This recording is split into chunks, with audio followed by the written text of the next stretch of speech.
You've got a fascinating history. Yeah, kind of crazy. Yes, I guess so. In 1964, you were in a band with Charlie Chin, apparently. Hunker Hill String Band. Hunker Hill String Band. And who was the other player in that band? Ted Marchbein. Marchbein.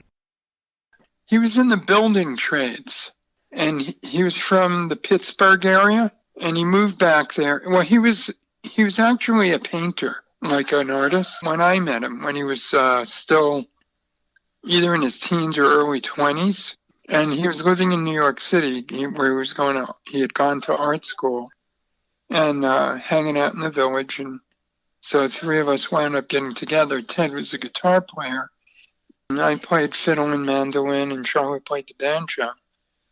And we all did some singing, but Ted had an enormous repertoire of old bluegrass songs. And we played, old-time style fiddle and banjo against his bluegrass singing and repertoire. It was kind of interesting and different. And, at that point in time in New York City, people's minds weren't that set on exactly how things were supposed to go. So we kind of got away with that. It was fun. Had a great time, too. At that time, did you see Roy in the Go-Go Singers? No, I didn't meet him that year. But we were all in this same kind of, in the soup together there in Greenwich Village, which was an amazing place to be at that time. And I think, like you were alluding to, sometimes, you don't quite appreciate the uniqueness of what you have, of the opportunities and the people around you. I mean, I love the fact that Dave Van Ronk was a half a block away from where we were playing. We could go see him. That Mississippi John Hurt would come through and play.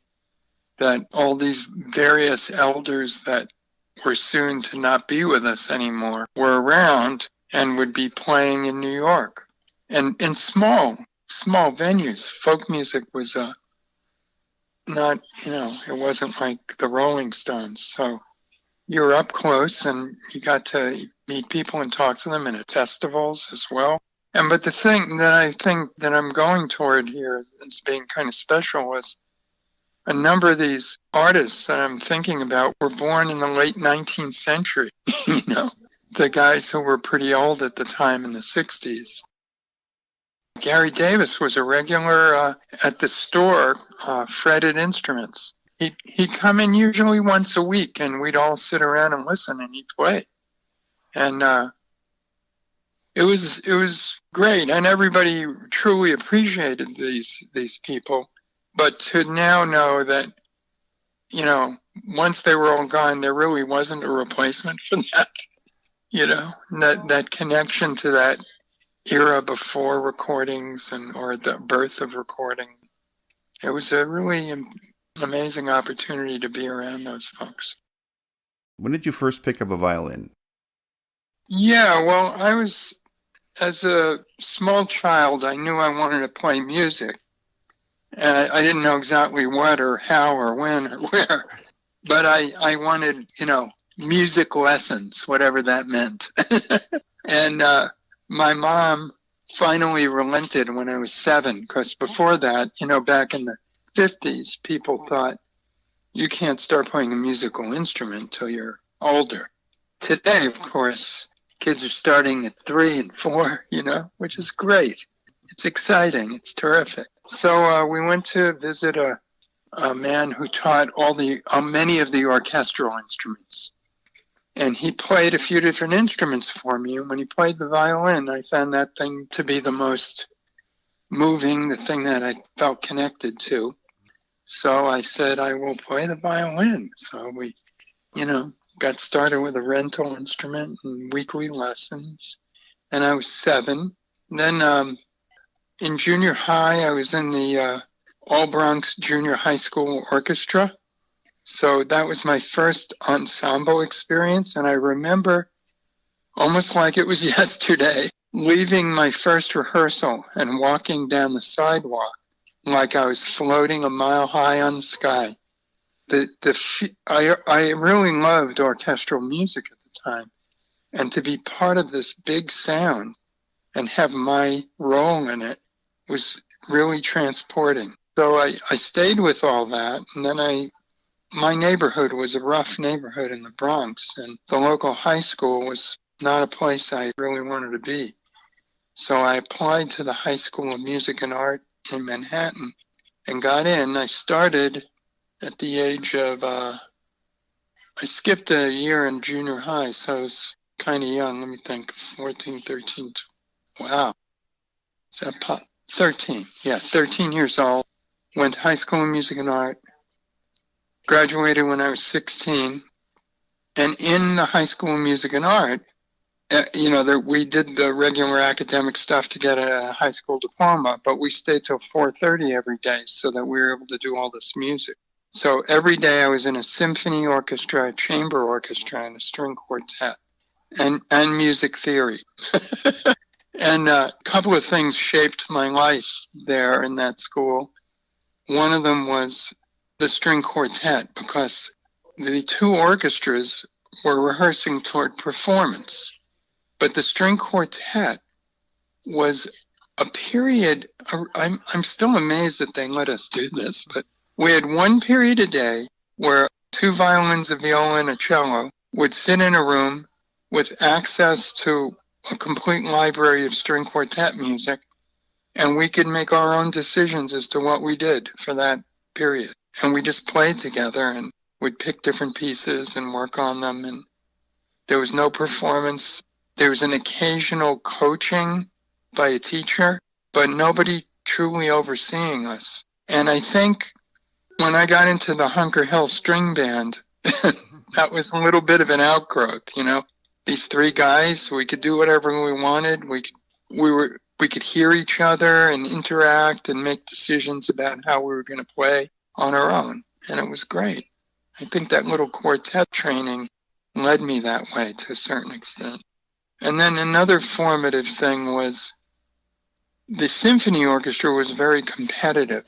The man who ran it created a lot of competition between the members of the violin section. So much so that during year 2, I got so fed up with that, and I knew he always needed viola players. I switched to viola so he would get off my ass, If you play the viola, sure, okay, great, I need another viola player. But in the chamber orchestra, the leader of that orchestra, his name was Isidore Russ, was a gem of a human being. And what I learned from him was he was able to, without using a lot of words, communicate that what we're all here for is for the music. It's not about each of us. It's not about who's better than who. If you make a mistake, or if you come in unprepared, the music is hurting. It's not personal, but work on it. Be the best you can so that we can be the best ensemble we can. And it was really encouraging, that part of it. I don't know, it's rare to find that type of a person in a high school. Well, not necessarily. I guess many of the other subjects, there are some great teachers in the world. And I was lucky that he was my teacher in that milieu, in that orchestra, because it really affected me in a big way. How did you come to meet Charlie then? Well, Ted and I met in a music store in Manhattan. We were just both playing instruments that were hanging on the wall and decided to play together a little. And he knew country songs, and I loved that stuff, but didn't know too much about it yet. And we just started playing, and we got together maybe every few days. And then we both decided to go down to the village and see if we could get a little basket house gig where you pass the basket. So we went to this place, the Four Winds Cafe on West 4th Street, and the entertainment manager was Charlie Chin. And we auditioned. I don't remember exactly where the turning point was, but Charlie, somehow we became a trio almost immediately. And, Charlie, I think, is 1 year older than me, but he had a little bit of a father figure type personality. He was sort of the street philosopher of West 4th Street in McDougal. And that, the first Cat Mother album is called The Street Giveth and the Street Taketh Away. That's Charlie. He said that for years before that album came out. I was in the band when it was, Roy, Bob, and Michael, and then me and Charlie. That was the original band. And there was one other band member, Pete Smith. He was a lead guitar player. Well, he was the guitar player. Charlie played guitar, of course. So Pete was like lead guitar player. And me and Pete, we just played that one summer. So, Pete and I, at the end of that summer, dropped out of the band. I'm not sure what Pete was going to do. I mean, I stayed in touch with him for years. He's passed away now, but I wanted to finish college. That's what it was. That's when I was in the band first, before the first album. So, things happened pretty quick, is my recollection. So, I got out of college, my junior year, and I'm back in the village. It'd be end of May, beginning of June. And I run into these guys. Charlie is interested, or he's already with them. I can't remember for sure how that worked out, but we were, at that point, old friends. And I brought Pete Smith into it. And so Roy, Michael, and Bob were kind of the original core. So we got together probably in June. We were playing Cafe Wah mostly, this basement type place. So I go back to school. Where were you going to school? Kansas State University, Manhattan, Kansas. Oh, so you went from Manhattan to Manhattan. Yeah. I leave to finish school, and Larry Packer joins the band, and he is a great guitar player and fiddler violinist. So he replaces both me and Pete. One guy, okay. So they meet up with Jimi Hendrix. He is looking to produce a band, or Mike Jeffery is looking to have him produce a band. I don't know which thing was happening. I'm at Kansas State University, and they're touring, and they're opening for Jimi, and they play Kansas City. And so we drive out to see them and get backstage passes and meet Jimi and see this whole thing. And I'm thinking, why the hell did I quit this band? So I graduate and get home back to New York State, upstate New York. Me and my wife at the time, Lynn Hardy, who sings on the second album a little bit. And I get a call from one of the guys saying, Charlie Chin is dropping out of the band. Would I want to rejoin the band? So I'm thinking, holy mackerel. And they're kind of at the height of their popularity at that moment. So the way I look at it is I got to ride with the band back into obscurity. But it was great. I mean, I enjoyed it. At that point, for sure, they had a little tenement house in the East Village. You weren't part of Cat Mother in the Woodstock days. No, I came up and visited. I came to a sound out or two. I probably sat in a little bit, but I didn't live up here then with them. That was when I was out of the band, definitely. The summer between my junior and senior year, when I would have been coming up and visiting them. And I had been in the band and I was out. And then they moved back to the city and they get that brownstone. And so when I rejoined the band, our rehearsals are in the basement of that brownstone. And that's where we leave to go to California from there. Oh my God, that was a real trip. Oh yeah, well, I can remember that well, and so can Larry. Larry traveled with a good part of it with my first wife, Lynn, and me. Okay, so here's how it happened. There were a variety of vehicles, and we knew we were all headed for the San Francisco area and probably Mendocino. I think somebody had already secured these cabins in Mendocino on Point Cabrillo, I think it was called. Yeah. Any rate, these just cabins for everybody. I think it was pretty much fall through, let me just think here. It was just these little rental cabins. And, okay, but we weren't there. Okay, so we're leaving New York, and we have a variety of vehicles, and the Cat Mother people are still in there.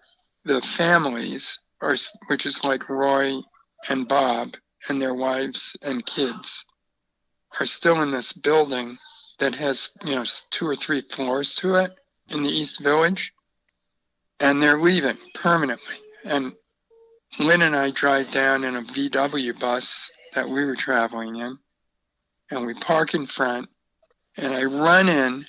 We both run in. We're not going to be in there more than 3 minutes. Just say, we're here, we're ready to go. Come back out. It's been broken into, really.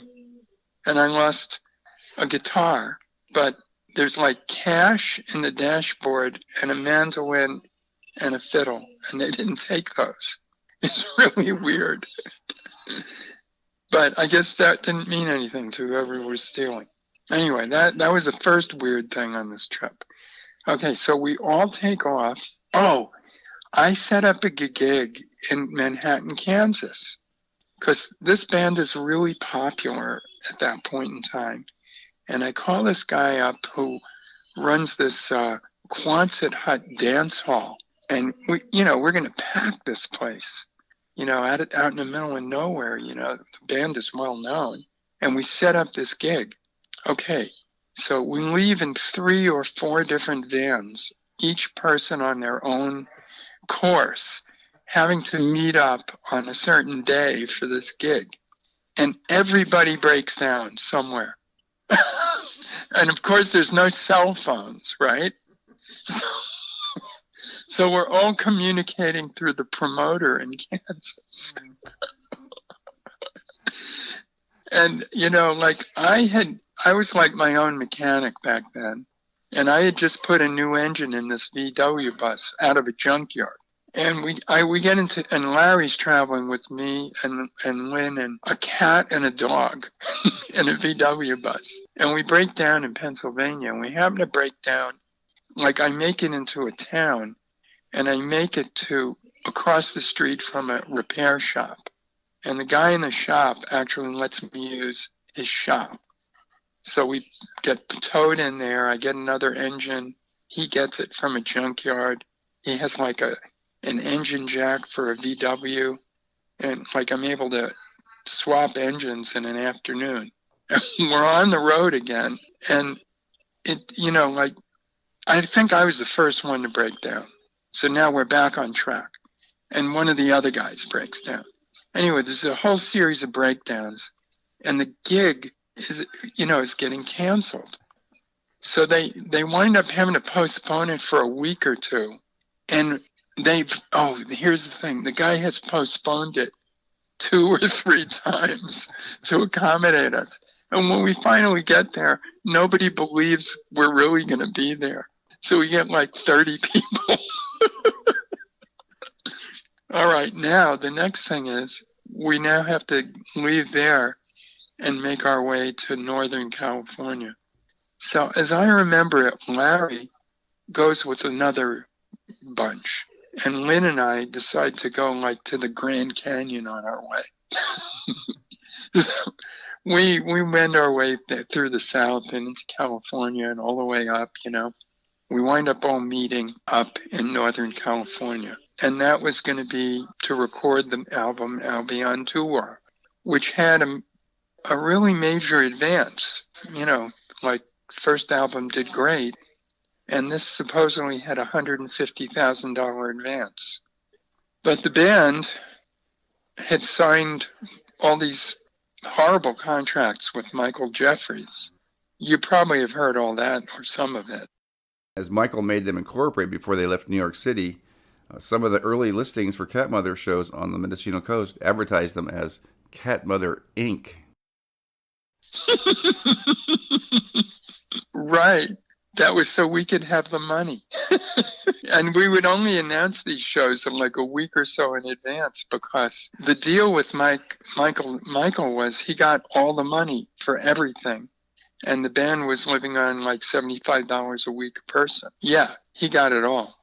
So when we went into Northern California, we kind of went into hiding, and we're doing these stealth gigs where we, go out into a gig and get all the money and then go back to our hideout in these cabins.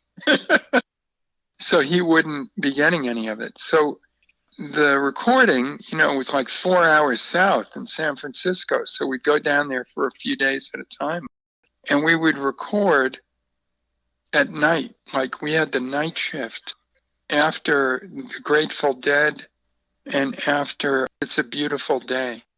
We would, get in after everybody else was done. Anyway, we got the album done. We did mixes to cassette, and we had the master tapes. Oh, and I had been told I had to sign all the stuff when I rejoined the band. But I happened to have an uncle who was an entertainment business lawyer, and I showed him the paperwork, and he said, "Do not do this." So I was an independent contractor the whole time. That set the course of my life, I have to say. It looked like I was the same as everyone else, and in spirit I was. But I was not stuck in that thing. So anyway, we take the album, we go back to New York, and we go to Polydor Records, and they've been paying all the bills on the studio. But, it's $150,000 advance, and we have not spent anywhere near that much. And we want the balance of our money. And I can't remember the executive's name, but we're kind of, most of us in the office with him, and he said, "Well, boys, you have to understand, boys, that isn't exactly how this is going to work. This contract is with your manager, and boys, the money is going to go to him." He used the word boys a lot. So we left there, and I called my uncle up, and he recommended a music business lawyer whose name I wish I remembered. He was a major presence with a deep voice and a big shock of white hair. So we go in with this guy, and we're, for our next meeting, and they've heard the cassette of the album. And he makes us sit and wait for like 90 minutes. And we're all getting antsy, and the lawyer guy says, "This is just a technique. Don't let it get to you. It will have no effect on this deal." So we go in, we sit down, and he tells what he had discovered in reading the paperwork. I don't know exactly how I don't know the legal issue here, but I mean how it susses out in whatever the contract said. But there's nothing that actually gives them legal possession of the master tapes. In other words, we give them the cassette, we were going to give them the mixes and the masters, the master mixes. But, we wanted to get some money, and they were demanding that we give it over for nothing. And he basically tells the guy that we can actually take this record somewhere else. So he freaks out. He leaves the room. He comes back. He signs a check, throws the pen across the room, and breaks his glasses. And I don't know how much money it was, but it was substantial. And everybody in the band got a new vehicle or new equipment or some cash. And I got a small severance pay as my, independent contractor, and left the band at that point. When we made the initial trip to California, I think truthfully everybody thought it was to make a record. But Northern California so appealed to almost everyone in the band that they didn't want to move back to New York. And when we made the trip back to New York, maybe it wasn't so transparent, but, I definitely was going back to New York to stay, and I was open about that. So when the news got broken to me, we're going back, that's when I said, I'm staying. During that period, just after you'd made Albion Doo-Wah, did you play any gigs with that band? Not after we came back to New York, only on the West Coast. Yeah. I remember one that was really, memorable. Um, Big Brother and the holding company continued to tour after Janice, and we did one gig in San Francisco that was Big Brother and Cat Mother. I wish I could remember the name of the club. I remembered it for many years. It's out of my head now. So I understand you thought the trip was just to do some woodshedding in Mendocino before recording the album and returning to New York. Yeah, that's my recollection. Looking at the gatefold picture on the inside of the album, the band sitting on the deck at Rick Lane's cabin there in East Casper, it looks like you've all been out there for a couple of years soaking up country life like the band. But no, not really. Like I'm saying, things moved really fast in those days. I'm just trying to, think back to it. Did you write those songs in the studio, or had you been playing them before? Before. Did you have Strike a Match before that? Yeah, it was written in upstate New York. But I don't know if we did it with the band until we went out there. Do you remember where you found All Around the World? That was, well, I mean, as I said, it was a song I already knew from old records. It's an old song. I mean, really old. Field recordings. No, not really, but 1920s, 30s, 78s. I might be able to track it down. I wrote a verse or two that's in it. I like the verse about if you lay in the ground so long. Was that your verse? No, that's original. That's old. It's interesting. My daughter does that song now. I think they might have just recorded it with the Mammals. It's interesting trying to piece together what happened when. So, I mean, I remember the whole New York business, then California. Wow. Well, now I'm thinking back about your question about when did the songs get put together? And I think a lot of it was a product of California. Although we did start the rehearsing of them in the basement of the Brownstone, but not 100% of those songs. Had you written the last go round before you got out there? Michael's drumming is great on that song. I know. He was so focused on his sound too. We would spend hours, getting the miking and the sound of the drums just the way he wanted it. He was so particular. It was beautiful, really. I wrote that there, definitely. I remember it in one of those cabins. Point Caprio Motor Lodge or something it was called. Let's talk about Riff Raff for a second, because somebody once wrote, if that was the only song on Albion Doo-Wah, that album would still be great. Wow, nice. The way you come out of that jam, it's really somewhat surreal. And when I hear the very first notes of the fiddles emerging into the duet solos, it kind of sounds like a saxophone for the first couple of bars. Did you guys play that live in the studio? Yes, that's my recollection. I don't suppose you remember if you were on the left channel or the right channel. I don't, but I could, because I don't remember which side, but if I listen to it again, I know who is doing what. I Must Be Dreaming is another fun song with Bob calling out you and Larry to take your solos. Oh, yeah. And isn't that the one that goes into 9/8? It jumps into a whole other time signature.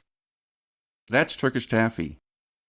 Oh, yeah, right. Yeah, we go into that Turkish rhythm, yeah. So let me ask a question about Turkish Taffy. Did you know what that song was about back in the day when Bob wrote it?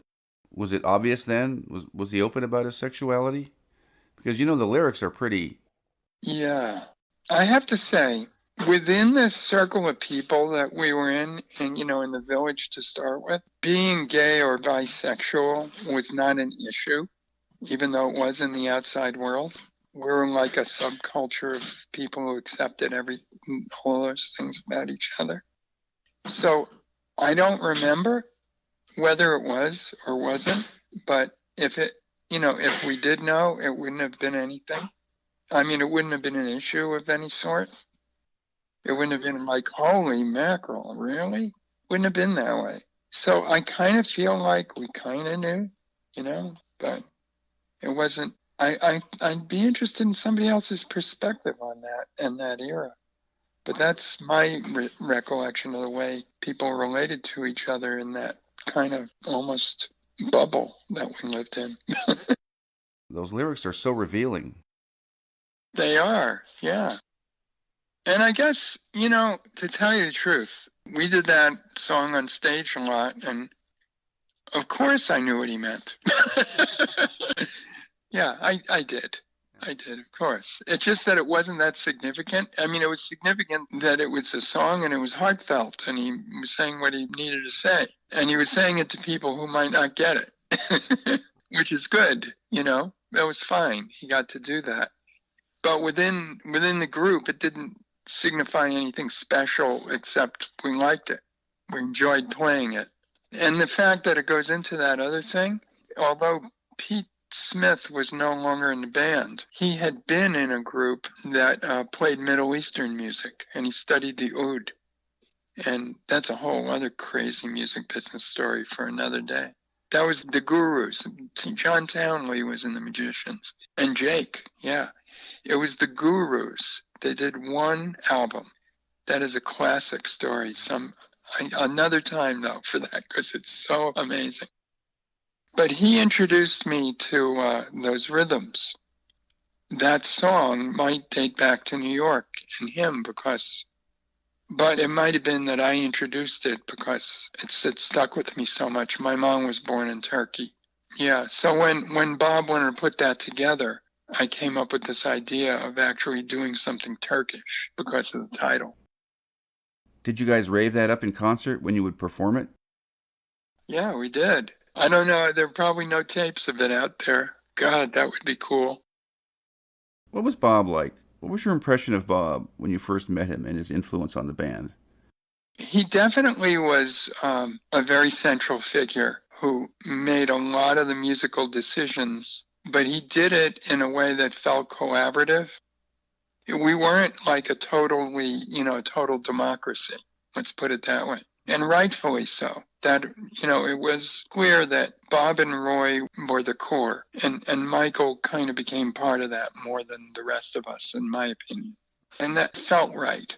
It was never an issue, like a negative thing for me. But I felt very supported by Bob. He clearly appreciated what I did, and I felt a lot of freedom, even though, as I'm saying, made a lot of the decisions. They were the bigger decisions. What we actually played, our parts and such, were more individually decided. So he was kind of the overarching, his artistic sense. It varied, though, obviously, because, there are songs on there that he never would have thought of or done on that album. And he went with them, and we did them. So what can I say? Well, the songs that I sang were not very typical of anything the band had done previously. Like in my first round with the band, I didn't do anything, except play, sing harmony. So then when I came back in the band, I was more of a formed musician who had written some songs and had opinions and things that I wanted to do. And that became a fertile ground for that. There was room for that. But it still was more Bob and Roy's thing. Bob felt to me like the mastermind, the musical mastermind to the greater extent. And yet we each can have our own piece of the pie. So I feel like the songs that I sang on the album were arranged by the group, but I took leadership in it, but with the support of everybody else. Marie, Charlie's Waltz, Bad News, Boston Burglar, those were not strictly Bob's songs. That's right. No, he wasn't the only writer. And I think the band was different with Charlie in it. You know what I mean? Because he was a very strong-minded musician, too. And maybe that's why he left. I don't really know how that happened. There were a lot of people who thought he was Cat Mother. Did you know that? I mean, I joined the band and replaced him, but not his role. But I was there at the first gigs that he wasn't there for. And the fans very commonly would say, "Where's Cat Mother?" Yeah, we would hear that a lot. "Where's Cat Mother?" Oh my God. Oh, so I got to tell you this one last story then of Michael. So, the tour of Europe or England or whatever it was. This would be probably 1970 or so, maybe 70, 71. I don't remember. What year did Jimi Hendrix die? It was 1970, September. Okay, so this is it. This is that tour. Cat Mother is on that tour. And Michael, who could not do it? Was it Larry? I don't know why, but the band asked me to rejoin for that tour. I already had been through, seeing what was happening to them financially with this guy, and he was at that point notorious. So I said, "Yeah, I will. I'd love to do it, but I'm gonna meet with him and give him my terms." So I drive down to. I was living 45 minutes north of the city. I drive down to the city and meet with Michael Jeffery, and my terms were: I get paid in cash at the end of each week, and I have my round trip airline ticket in advance. So he says, "Oh, no problem, Jay." Shakes my hand, and I drive home. I get home, the phone rings, and it's Bob. And he said, "I thought you were going to do the gig with us. I thought you were going to do the tour." I said, "I am. Michael just called and said you turned it down." So I told him what happened. I said, "I don't know if you guys should do this." But basically, the way they were working at the time, and you can corroborate this with Michael Leaklin, is they had a mortgage and he was paying it off, I think. Maybe. I don't know. But it was almost like a form of servitude. And they kind of had to do it. And they did it. Yeah, it sucks mightily. And I didn't do it. He agreed to the deal face to face, but he did not want that deal. And my only belief is, the reason I wanted cash at the end of each week, obviously, and the reason I wanted the round trip air ticket is if he didn't pay me cash, I could fly home. Otherwise, I might never see my ticket. And then I'd have to figure out how to get home. Kind of crazy stuff, huh? It's a sad thing. I mean, I look back on it, and that's what drove me away from that world and into the world that I now live in still. And so I feel okay, for me. But the guys where that really was their world. I mean, I was kind of a visitor the whole time, I'd say. I didn't go on that tour, and I was trying to earn a living doing something else.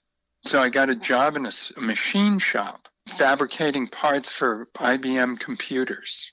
So this was, not a IBM didn't own the company, but that was their sole contract. So in this one day, they built a new shop, and I was alone in the new shop in the middle of that winter. And so after Jimi had died in September, and for some reason I was alone in that new shop. Everybody was still working in the old one. And I cut the tip off the middle finger on my left hand. I put it back on, packed it in snow, and drove myself back to the old shop. They took me to the hospital. They sewed it back together. And I eventually have recovered complete use of it, I mean, not recently, way back. But there was this period of time where I didn't have the use of that middle finger. So that was it for gigging. And by the way, at that point, I promised myself if I could ever play again, that's going to be my main thing. So anyway, the reason I bring this up is I was looking for work. The publisher of all the Cat Mother stuff, was this guy, Aaron Schroeder. Aaron and Abby Schroeder at the Schroeder Publishing. And I guess Cat Mother Music was probably pretty much owned by Michael Jefferey, but was one of their subsidiaries. And that was another thing. I didn't sign an exclusive contract for my music. I did sign with them for the songs that were on the record, though. So I knew Aaron, and Aaron seemed to like me. He did some writing for Elvis Presley way back when. And they were pretty substantial publishers. So I went down to see him and I asked him if he can give me a job, not playing music, but in the music business. And he asked me if I could write out, transcribe music. And I, had all these music theory classes in music and art high school where we learned to take musical dictation and listen to music and write it down. So in those days, to copyright a song, you had to have a written version. A recording was not acceptable at the Library of Congress. And they were basically called lead sheets. It would be the melody, the lyrics, and the chords. And it was all hand done, like you had to make it look beautiful. So he gave me a stack of them as examples. So I not only transcribed them in pencil, but then it was like calligraphy. I created these beautiful looking lead sheets. And it was piecework, and I did it at home. It was great. It was a very good thing to be doing for me. And I learned a ton. I transcribed all these Jimi Webb songs that Glenn Campbell had recorded. And his harmonizations was like a class in, pop harmony, popular music harmony. And not that I retained it all, but I had to figure it out. But one of the things was when Jimi Hendrix died, there was a whole bunch of books that got put out of his music that Michael was making money off. And I had to transcribe all that stuff. How do you transcribe, Foxy Lady? Yeah, I did. I can't remember anything about it right now, but I made up some symbols. And I don't know if they wound up in the printed books, but they wound up in the lead sheets that went to the Library of Congress. Yeah, it is ironic beyond belief. Hey, you know how the name happened? I wonder what you've heard so far. Okay, here's what I remember. Some of the guys were in at some East Village bar, and we were a new band, and we were going back and forth. We had 100 different names we were trying to think of. And in this bar was a person who writes for Rolling Stone. I hear at our next band get-together, we're sitting and arguing over band names, and somebody says, that name, Cat Mother and the All Night Newsboys. And we all laugh. It's like a big joke. Because at this bar, the guy said, "Oh, why don't you just call yourselves Cat Mother and the All Night Newsboys?" Like he made it up on the spot in a bar. So it becomes the fallback joke. Whenever we start getting serious about a name, 3 people in the band say, "No way." Then somebody will say, "Oh, let's just call ourselves Cat Mother and the All Night Newsboys," and everybody laughs. So finally, it becomes the name by default. That's my story of how it happened. Yeah. Did you know the Hamilton Face Band? Did you ever know them in the Village? I didn't know, no. I heard the name. I don't really know the music. Do you know Lenny Lax? No. Well, Lenny arrived in Mendocino in the early 70s, and when I talked to him last summer, he said, "Let me blow your mind. After Cat Mother moved out of their brownstone, the Rainbow Brownstone, we moved in right behind them." Oh, wow. Cool. It turns out it was because their manager, Johann Vagoda, who also managed Richie Havens and Stevie Wonder, to name just a couple, was an acquaintance of Michael Jeffery. So what I've learned in the Cat Mother story is that coincidences have backstories. Well, this has been fun. Good speaking with you. Bye-bye.